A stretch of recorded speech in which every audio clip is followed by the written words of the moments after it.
Assalamualaikum warahmatullahi wabarakatuh. Shalom, Om Swastiastu, Namo Buddhaya, salam kebajikan untuk kita semua dan salam beyond. Halo semuanya, aku mahasiswi di BINUS University Online Learning, BINUSian 2029 dengan jurusan Manajemen Bisnis. Pada video kali ini aku akan menjelaskan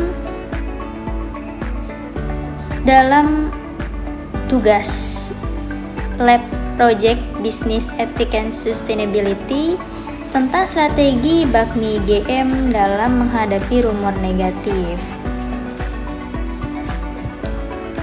Untuk latar belakangnya, pada video kali ini saya akan menyampaikan pendapat dan analisis studi kasus Bakmi GM, lalu menggabungkan contoh nyata. Untuk awal materinya yaitu etika bisnis merujuk pada seperangkat prinsip dan nilai yang mengatur perilaku dan keputusan dalam dunia bisnis. Hal ini mencakup bagaimana perusahaan dan individu dalam organisasi berinteraksi dengan pelanggan, karyawan, pemegang saham, dan masyarakat secara umum. Penerapan etika bisnis yang baik hanya memastikan kepatuhan terhadap hukum dan peraturan yang berlaku, tetapi juga mengutamakan integritas, transparansi, dan pertanggungjawaban. Tantangan dan rumor negatif Bakmi GM. Tantangan besar yang pernah dihadapi oleh Bakmi GM adalah rumor negatif yang berulang kali menghantam reputasi mereka. Sejak awal ekspansi mereka pada awal tahun 80-an, perusahaan ini seringkali menjadi sasaran gosip dan rumor yang tidak menguntungkan. Rumor-rumor ini tidak hanya merusak nama baik mereka, tetapi juga berdampak langsung pada bisnis mereka. Salah satu contoh nyata adalah penurunan drastis dalam jumlah pelanggan mereka yang merupakan dampak langsung dari rumor-rumor tersebut. Rumor-rumor yang menyerang Bakmi GM pada masa itu cenderung mengandung banyak gosip yang tidak masuk akal. Misalnya, ada tuduhan bahwa mereka menggunakan bahan-bahan non-makanan dalam masakan mereka, atau bahkan mengadopsi praktik ilmu hitam untuk meningkatkan penjualan resto mereka. Hal ini tentu saja menciptakan citra yang sangat buruk bagi perusahaan dan menimbulkan kekhawatiran pelanggan mereka.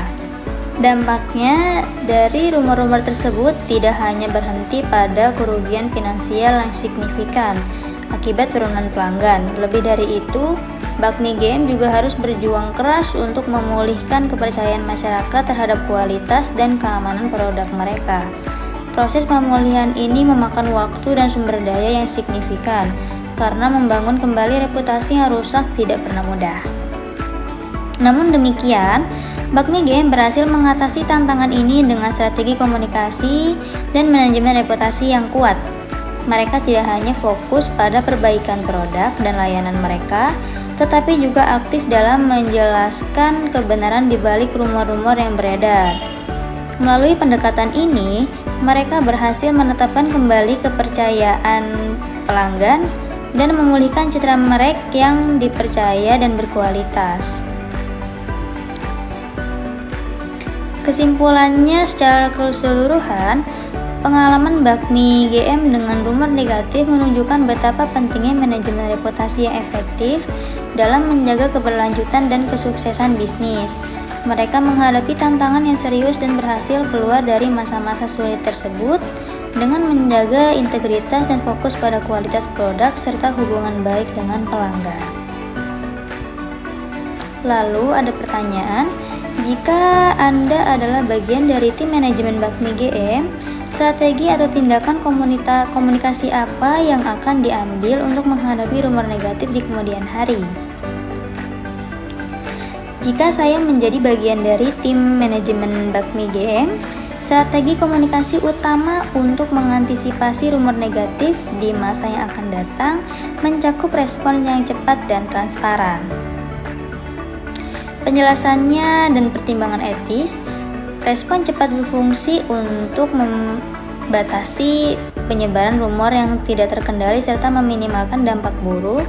Lalu transparansi mempertahankan kredibilitas perusahaan melalui pengungkapan informasi esensial. Pemilihan juru bicara yang ahli dan berwibawa meningkatkan kepercayaan publik terhadap pesan yang disampaikan. Sedangkan penyesuaian media dengan saluran audiens memastikan klarifikasi diterima secara efektif dan tepat waktu. Pertimbangan etis dalam tindakan komunikasi ini menekankan keterbukaan secara kejujuran informasi guna menghindari penyesatan publik. Perusahaan wajib menghindari tuduhan terhadap pihak lain tanpa bukti memadai, karena hal tersebut berpotensi merusak reputasi sendiri. Selain itu, etika mengharuskan demonstrasi empati terhadap pihak terdampak rumor demi menjaga harmoni dengan publik. Komunikasi internal dua arah dengan karyawan juga esensial untuk menyamakan persepsi dan mencegah kebingungan di lingkungan internal. Kesimpulannya dari pendapat saya pribadi tadi, karena strategi komunikasi tersebut berpusat pada kecepatan, transparansi, kredibilitas juru bicara, pemilihan media tepat, serta etika yang menjunjung kejujuran dan empati. Pendekatan ini memfasilitasi penyelesaian isu secara konstruktif sambil mempertahankan kepercayaan publik dan reputasi perusahaan jangka panjang. Demikian penjelasan saya di video kali ini. Untuk kurangnya mohon pencerahan. Terima kasih. Wassalamualaikum warahmatullahi wabarakatuh.